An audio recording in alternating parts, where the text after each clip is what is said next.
Okay, what's happening everyone? This is episode 1 of the Talk With Maksim Show, and today is Wednesday the 23rd of July, and in this episode we're going to go straight into no intro, well, a short intro, but we're going to start off with the UFC 229 recap. So we had in the main event, we had Korean Zombie versus Dan Ige. So the whole fight went 5 rounds. We had Korean Zombie winning a 5-round decision, which I thought he performed super well. He did very well, and I don't think Danny Ige had much for him. I know that Korean Zombie is ranked number 3 or 4, I think, in the rankings. Not sure where exactly, but somewhere in there. And Danny Ige is like, I say he's top 10. Not sure whereabouts, but maybe number 7 or something like that. So yeah, we had a very good performance by the Korean Zombie. I thought he just outclassed Dan Ige, to be honest. Dan Ige did kind of try and pull it back in the later rounds, round 5 and 4, but couldn't really do too much, and we had Korean Zombie taking the decision. I'm not sure what's next for Korean Zombie, to be honest, because the division is stacked. It is stacked, but it's kind of paused because we have Max Holloway, Rodriguez. We're waiting for that. Obviously, Max Holloway pulled out, so we're waiting for Rio Rodriguez to fight somebody. So maybe the winner of whoever Yair fights, the Korean Zombie could fight. And then there's obviously Brian Ortega versus who does he fight? Brian Ortega versus Volkanovski, which is happening I think in late September. Not 100% sure. Don't quote me on that. But maybe the winner of that fight will fight Korean Zombie. Maybe, I'm not sure. I don't know if he wants to wait around that long or he wants to jump straight in. We'll see. So, who else was fighting? Okay, so we had Marlon Vera versus David Grant as well, which was a 3-round fight. It was the third last fight of the night, I do believe. So, Marlon Vera took the 3-round decision win. I wasn't really impressed with Marlon, I have to be honest with you. And I thought he should have maybe smoked David Grant. Don't get me wrong, David Grant is a super tough opponent for him, and Marlon Vera did super well at the very last 2 rounds. So the 3-round fight, Marlon Vera took round 2 and 3. David Grant obviously took round 1. If you're watching the fight, if you've seen the fight, there was no doubt that David Grant won the first fight. He kind of gassed out a little bit because he was super active in the first round. He was throwing spinning kicks, he was throwing crazy combinations, 4 or 5 punch combinations. He really went all out in the first round. Maybe that was his game plan, to try and finish Marlon Vera in the first round, because Marlon Vera did pull back and he did finish super strong. He did very well in the clinch. He landed some really heavy elbows in the clinch against David Grant, which actually cut David Grant a couple of times on the forehead, I do believe, or the side of the head. And I think that played a big factor as well, because when a lot of fighters get cut, they kind of start panicking. They don't really think clear because the blood is going through, rolling down their face and everything like that. So I'm not sure, and I do believe that. Let's see. Look at my notes. So Vera did call out a top 5 opponent.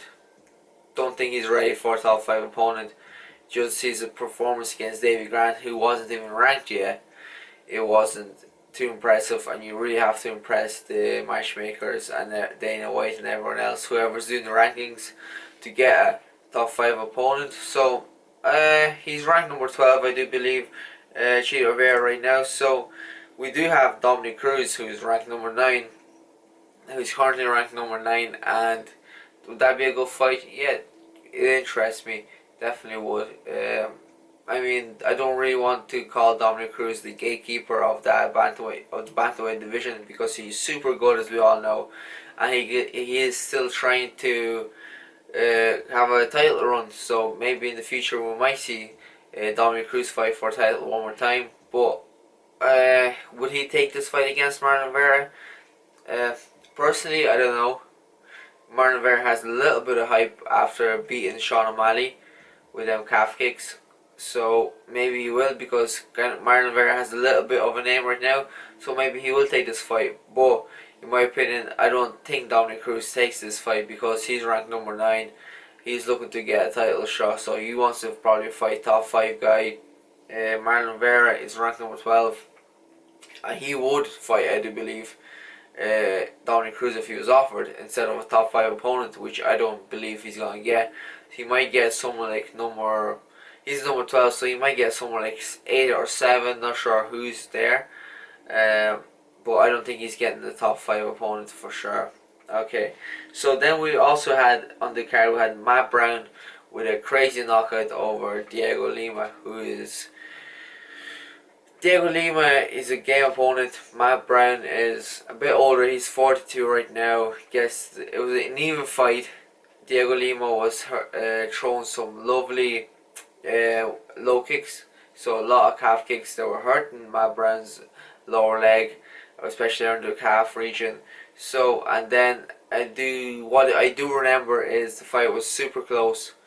And Matt Brown, I do believe it was in the second round, landed a crazy one-punch knockout and knocked out Diego Lima. Out cold, you seen him, he went face first straight into the canvas.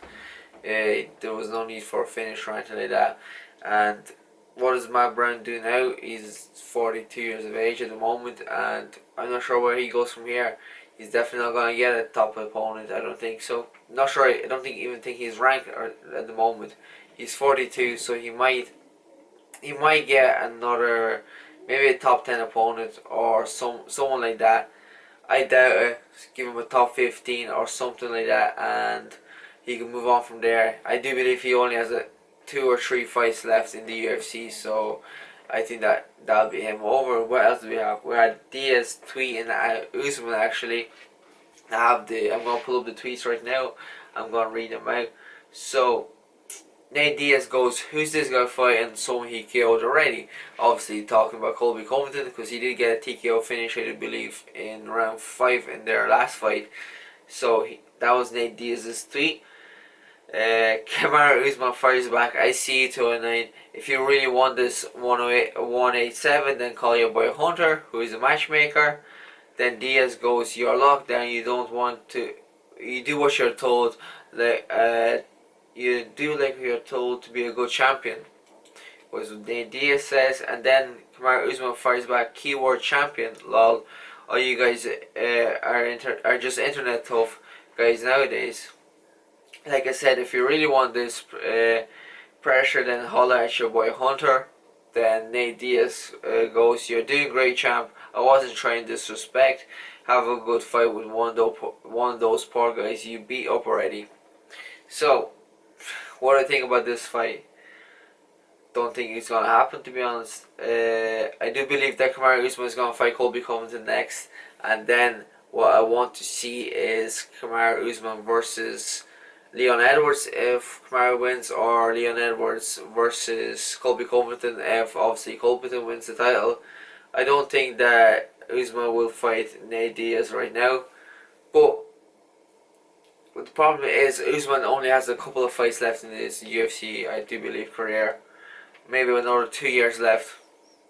So if I was Usman, I am beating Colby. If he does beat Colby, I am fighting Nate Diaz, because that's a money fight. When you only have a couple of more fights left in your contract, and then he's not getting any younger as well, so I think he has only about 3 fights left in his UFC career, or maybe 4. So he wants the biggest paydays.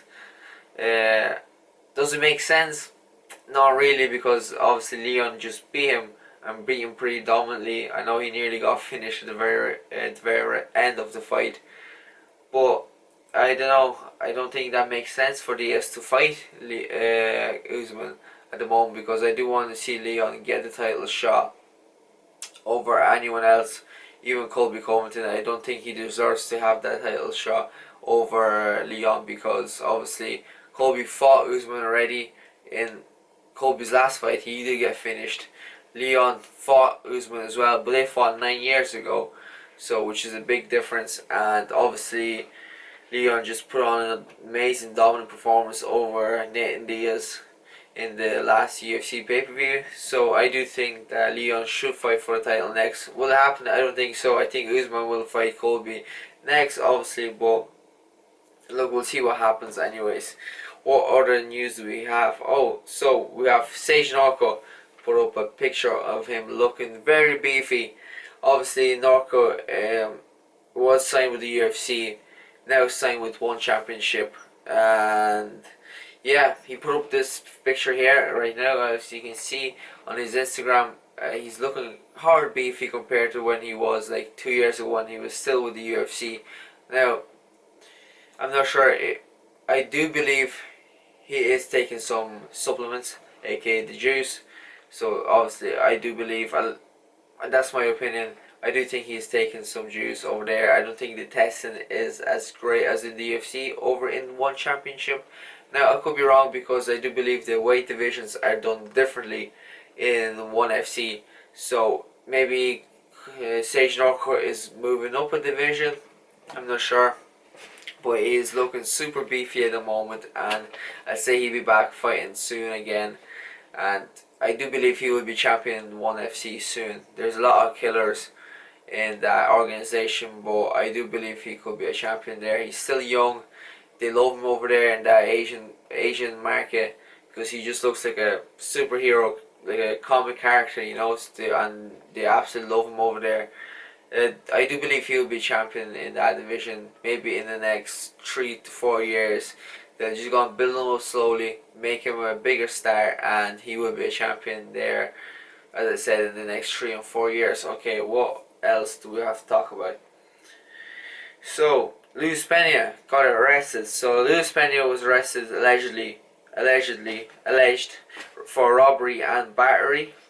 So, not sure what happened.